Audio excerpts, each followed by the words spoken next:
Everybody, welcome back to the channel. The S&P 500 and the Nasdaq had a massive day today. In today's video, we're going to talk about a stock that just broke out and why you should keep it in your watch list because it looks like it's about to offer tremendous opportunities for us traders. Okay, we're also going to be looking at some of the stocks that I've mentioned in Sunday night's video. Now, let's dive into the charts right off the bat. We got the Nasdaq futures, and so far the market kind of did what I thought it would, which is to allow the mean to catch up. Like I expected it to climb back up at some point, right? And right now we are here. And I told you guys also, always keep the big picture in mind. And it is perfectly okay to make some money on day trading opportunities, especially to the long side, okay? But don't get too greedy because we're gonna look at QQQ. I also told y'all that the highest that I see QQQ going for the, like, on the weekly chart especially, the highest I see it going is exactly 590. And we're approaching it. So if you're bullish right now, if you bought calls today and you made some money today and you're swinging for tomorrow, I think you should be okay. And I think the market got some more potential to run. I think it can continue to go. Like I am bullish on the market just for like the next 24 hours. Okay. But when it gets up to this level, then that's when I will start to switch my stance on the market because resistance is there. The wall is there. Okay. So be very, very careful. And obviously, we're going to take things day by day. Looking at the daily chart, it's looking bullish. There's a gap on the left. There's a gap on the left that I told you guys the market like to take care of these gaps as we fall, and that the market doesn't fall down in the straight line, right? So this I expected to get taken care of tomorrow. I do. I really, really, really do. All right.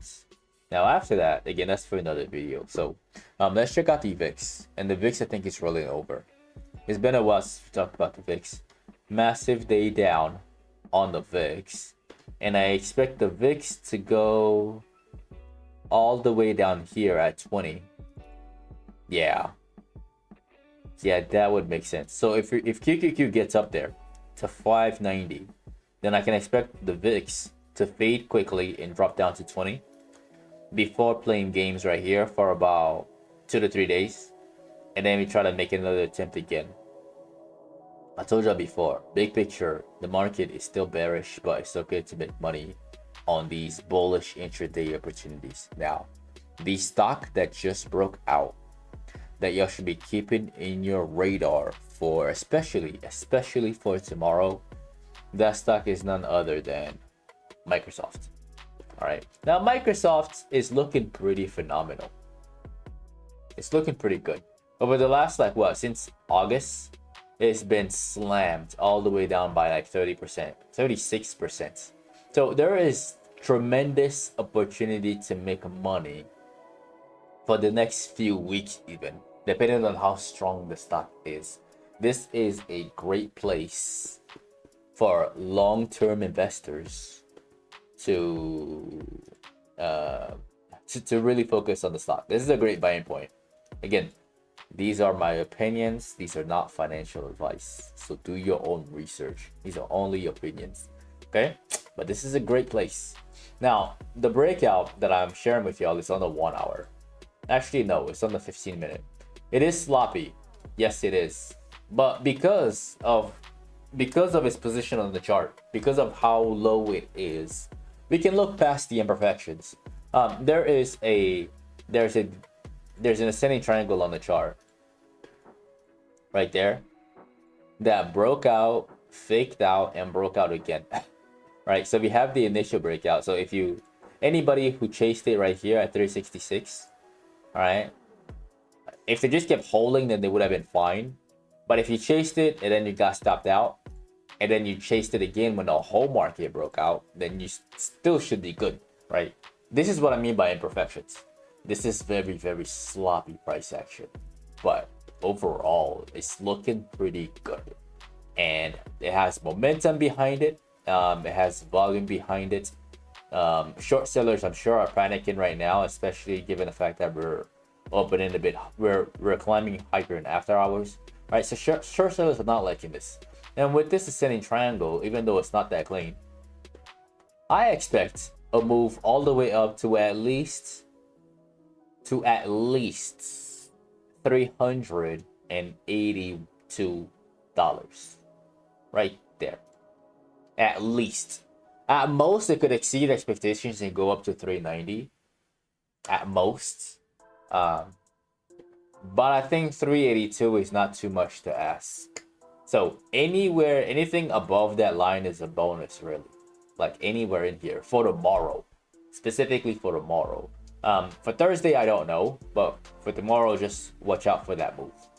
Now, the next stock that we got to discuss in today's video, we gotta discuss Netflix, because somebody had been asking me about Netflix in the comment section, and it's been a long time since we talked about this one. This one had its big push early from 76 all the way up to like 98. Yeah, it had its big push very, very early, and then it's been flat while the market has been tanking. All right, so it's like Netflix is ahead of the curve. Like Netflix does everything first, and then everything else follows. Okay, so this bullish wave that y'all seen here, I think the indices is going to replicate that, but it's not out of the woods just yet. I think it's going to play games until the next earnings, which will be on. It's in 3 weeks, 2 weeks. 3 weeks. Yeah, it's on the 16th. Yeah, I think that earnings is going to bring it back down again, and then we're going to continue lower. That's what I think. All right, but that's way, way, way down the line. And am I trading this one now? The answer is no. I'm not touching Netflix. I don't like to trade the stock personally. Other stocks are, I think other stocks are better to trade and pay more when you're right. Do I see an opportunity on here? Somebody may argue that there is a that is above resistance, kind of, sort of, and that it has potential to go up to 100. That's a big maybe. All right, the chart is too big. The stock, again, I don't like it. I don't like the volume. I don't like the contracts. I don't like anything about it. I like it for long-term investments, right? I like to just buy and hold and average in on massive dips, right? Because the stock does really, really well, especially after crashes, right? That's what I like. But with options, I'd rather just trade the other tech stock, like your Amazon, like your Nvidia, your Netflix, your Microsoft, Google. I like those. All right, but again, that's my 2 cents on Netflix. The next one that we gotta look at. Somebody asked me to check out Tesla, and I think I discussed Tesla in the last video. It finally made it to the bottom of. It made it to 252. I'm gonna clean up the chart. To 352, I mean. Yeah. So it kind of had this double bottom after the bearish. We had the bearish pennant. We have the drop. We have the bounce all the way up to the line of resistance, followed by the second drop, right? So right now we have a double bottom on the chart right here, and again right here at 355. And buyers are in this thing. We're going up. We're going back up again. I'm not bearish on this one. I'm really, really not. And another way to look at it, at least to see where it could go, 4 hour would do. Let me see.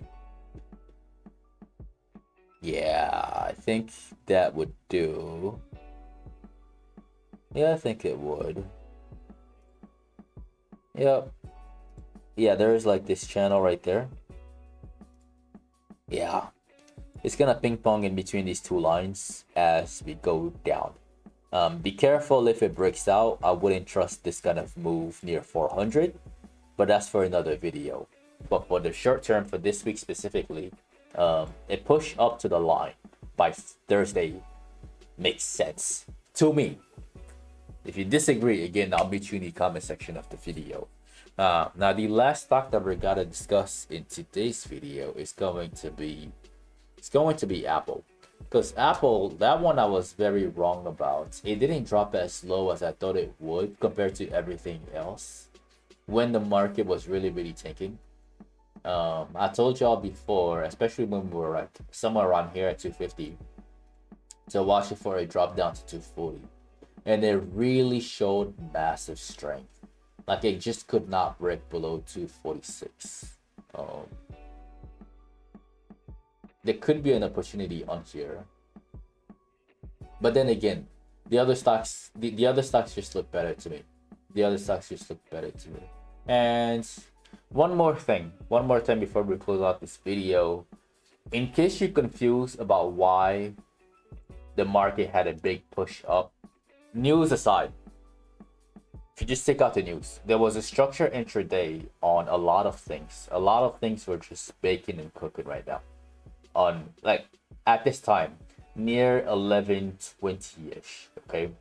And I ended up trading IWM instead of the SPY. I saw the SPY, but this one right here just looked a little bit better. So while the SPY broke out at 11:20, IWM was still in that panic, and I was waiting for the break of 244.5. And the moment it got out of there, I ended up buying calls on there with a price target of 248. And this trade was really, really rapid, and it just kept going up and up and up and up to the price target. And I ended up selling all of my contracts right at 11:43, which was right at the very top of that move. Okay, could it go higher? I think IWM can, just like I think QQQ would do so as well. Let's see, how high will IWM go? Resistance is located right at $253. All right, so this is another one that you want to keep on your watch list. It's my honest thoughts on all of these stocks, and that is the end of the video. Again, I am not your financial advisor, so do your own research and make your own decisions. Don't forget to follow me on social media at Paul and Guman at Patternology Lab on Instagram and on X. And lastly, don't forget to like and follow for more.